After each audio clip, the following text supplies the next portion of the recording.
Have you ever tried running in the highest setting on a treadmill?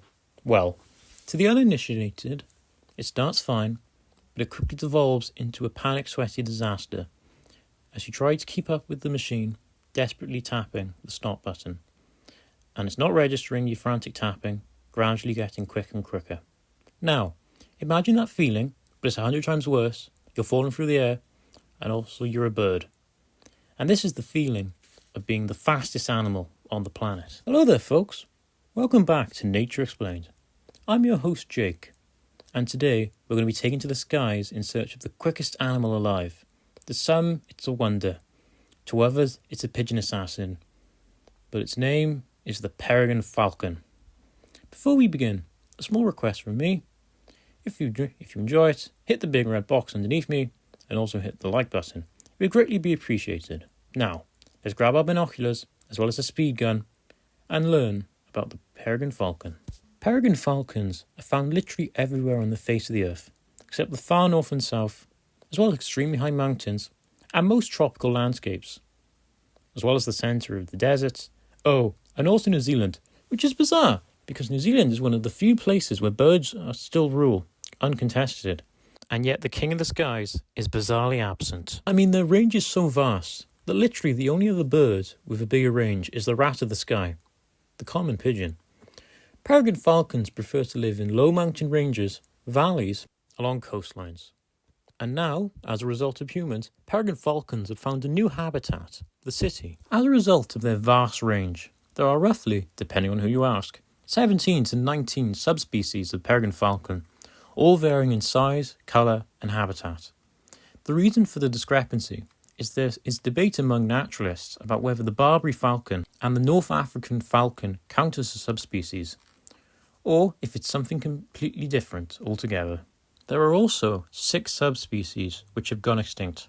However, this is the result of interbreeding with other populations, so their remnants can still be found in the areas they used to live. One thing to know about peregrine falcons is that the females wear the bigger pants in the relationship, being sometimes 30% bigger in size and weighing 50% more. This is a case of sexual dimorphism, which is quite common in the animal kingdom. However, it usually favours the males. Peregrine falcons are around 34 to 58 centimetres long and have a wingspan between 74 and 107 centimetres.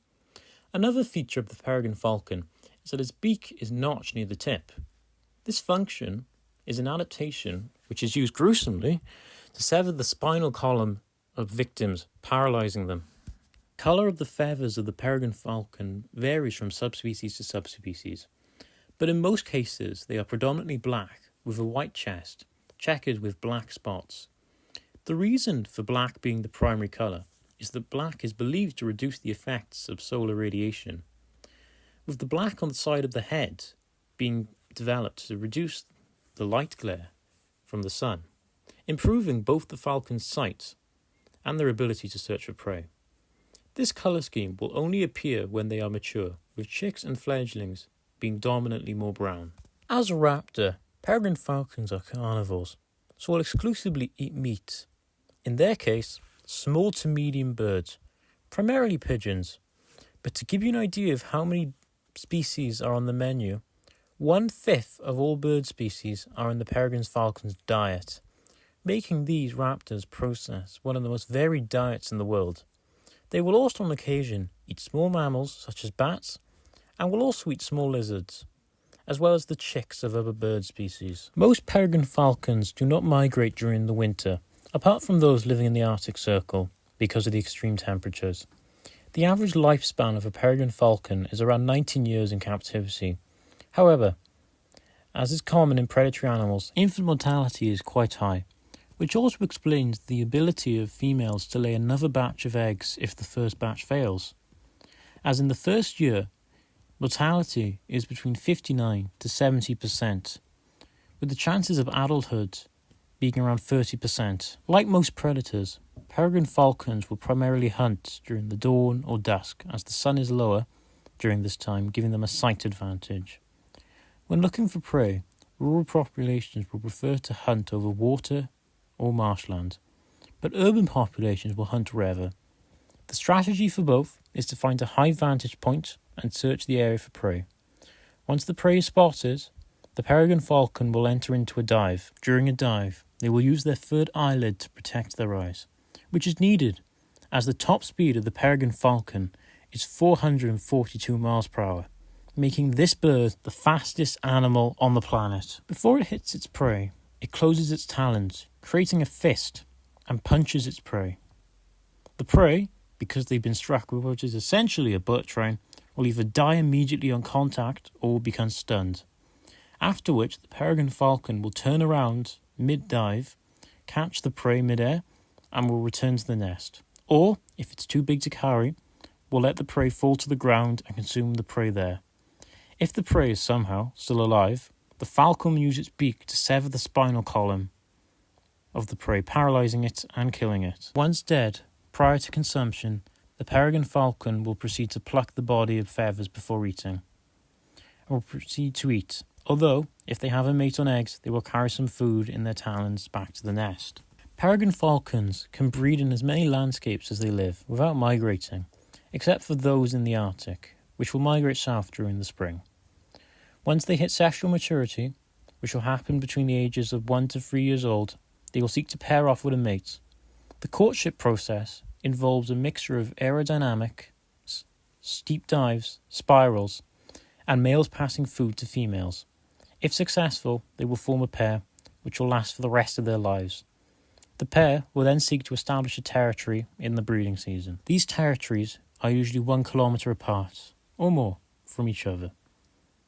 The reason for this is to ensure that the resources in the territory are not overused and there is no competition between the species. Once the territory is established, the pair will seek to establish a nest. If the pair lives in the countryside, they will look for a cliff or tall tree. If the pair is based in a city, they will often nest on top of large buildings. Unlike most bird species, the peregrine falcon will not use extra materials and will lay a clutch on the ground, with the female taking the lead on incubation, and are the only parent to incubate at night, which explains why female peregrine falcons have evolved to be bigger than the males. One of the main threats the peregrine falcons face is the use of harmful pesticides, which were responsible for a fall in peregrine falcon populations in the 1950s up until the 70s, going extinct in some areas of the world. Ultimately, they would require a concerted human effort to recover, with the species being taken off the American Endangered Species list in the early 90s. Aside from this, rural populations are affected by habitat loss as well as shooting. There is also money to be made in stealing peregrine falcon eggs and selling them. As a result, many peregrine falcon nest locations are deeply guarded by wildlife organisations. As the apex predator of the skies, there are few animals that can rival the peregrine falcon, other than another peregrine.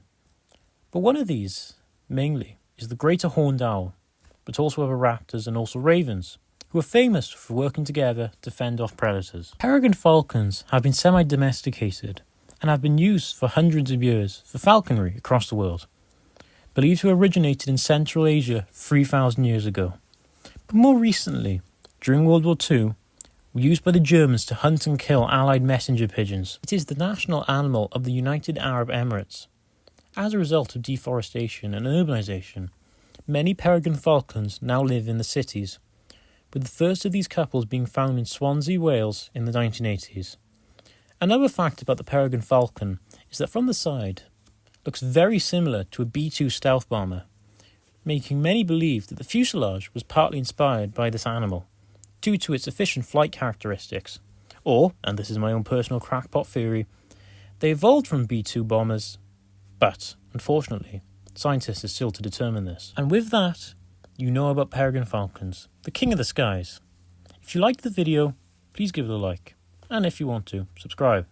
It would really be greatly appreciated. Now, I'm off to go falconing with my new falcon, Steve. I've been informed Margaret has given you a selection of other videos you should watch after this one. Have a good day, and I'll see you in the next one. Goodbye.